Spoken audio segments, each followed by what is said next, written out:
السلام عليكم. حبيت أصور لكم المكان اللي اشتري من عنده علف الدجاجات. وفطلنا اليوم، طلعنا هذا كيس. راح اشتري كيس هذا 22 كيلو. طلع 25، يعني 4 ورقة 25 دولار، ويا التاكس يطلع أكثر. هذا المكان اليوم بيشوف هذا الديك اشتري. هذا شو اسمه السلكي. يبيعون حتى حمام، شوف الحمام اللي يبيعون هذا، يبيعون حمام ويبيعون الوحدة ب20 دولار. شوفوا الحمام عندهم أنواع الحمام. الناس عندها حمامات في عندهم إياه، عندهم هذا الحمام. هذا البري وايد بري، هم يقولون على أساس ما رئيس مزاج. هذا مكان مخربط. يبيعون حتى الأنواع مثلا، يبيعون السفر شو السعر 250 دولار. دولة نفس الشيء.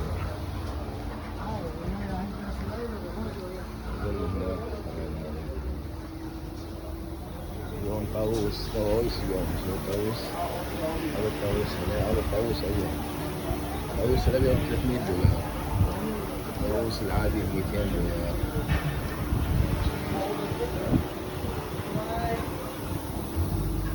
يبيعون بشوش طوط خاشمة.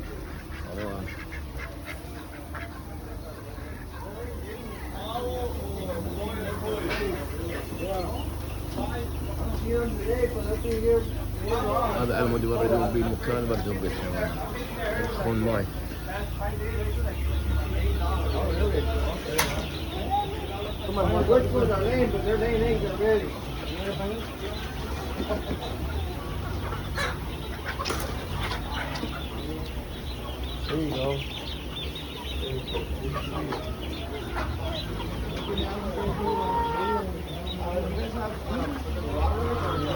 هذا الديش 35 دولار.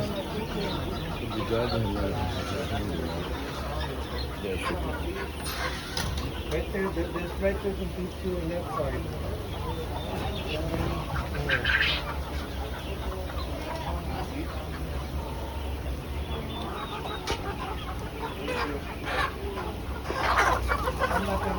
يبيعون حيادة. الزواحف، يعني أنواع الزواحف. هذا المكان الزواحف. هنا الناس يعدوا بيتهم الأشياء يربوها، يعني إحنا نربي فار. يبيعون أرانب. صار يكسر 50 دولار. يرحب أنواع بابها. كان عندي بالبيت، كان عندي بس زوجنا بالصوت والهذا. كان أبونا هاي اللعنة. أنا زوجنا الصوت والهذا.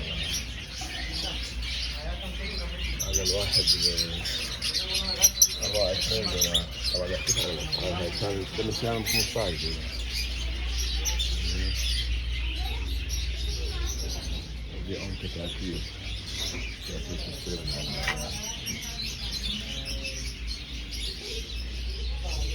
هذا المكان هنا يبيعون كتاكيت 6 دولار حسب هذا 5 دولار. كانت عندي هاي النوعية كانت موجودة، هسه عندي بالبيت موجودة كبار يعني. بس بديت الصورة عامل. هذا المكان اللي عندي. هذا الدجاج مال لحم.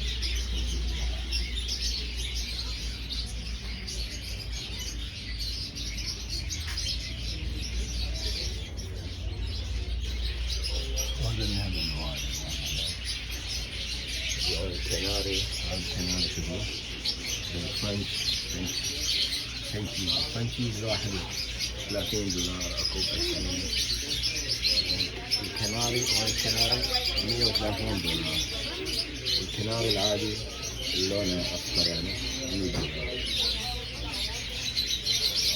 هذا الشيء غريب، حبيت أصور هنا.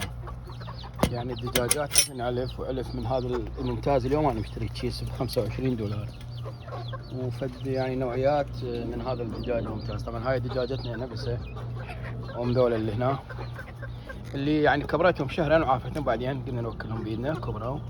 شوفوا ما شاء الله، شوفوا اسمه له هذا النوعية. شوف بس المشكلة طلعا 6 ديوتشا واثنين دجاجات. هذه دجاجة وذيك الثانية هناك دجاجة.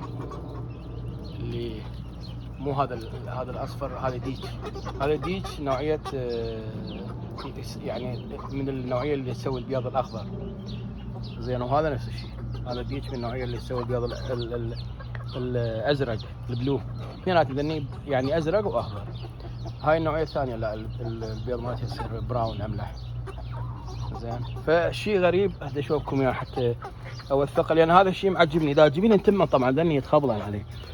اذا تجيب لهم تمه او تجيب لهم مثلا اكل مال البيت، شوف هسه هذا الاكل موجود هنا بالماعون ما جاي ياكلون يعني. بس خلي افتح لهم مثلا، خليه الماعون. شوف الماعون، شوف الماعون شلون ياكلون بيه. شوف الماعون شلون ياكلون. هذا الشيء حبيت اوثقه يعني. هسه هذا انطينا قبل شوي بايدي ايدي مو كبران، فقام صار النقل مالتهم شوي قوي. لكنه اذا تجيب لهم تمن خبز، هسه هذه بوتيته من الصبح باقيه. فالشيء غريب، ذاك الاكل موجود هناك ياكله من عندي يعني. بس اذا تجيب من هذا الشيء يعني يريد يطفر على الماعون. هذا الاكل عندهم خو تمن يعني. ذلك انا اسميهم مات التمذن، عراقيات اصليات. المشكلة راح نتخلص من ذني الديوتش، بقي بس اثنين. طبعا الحيوانات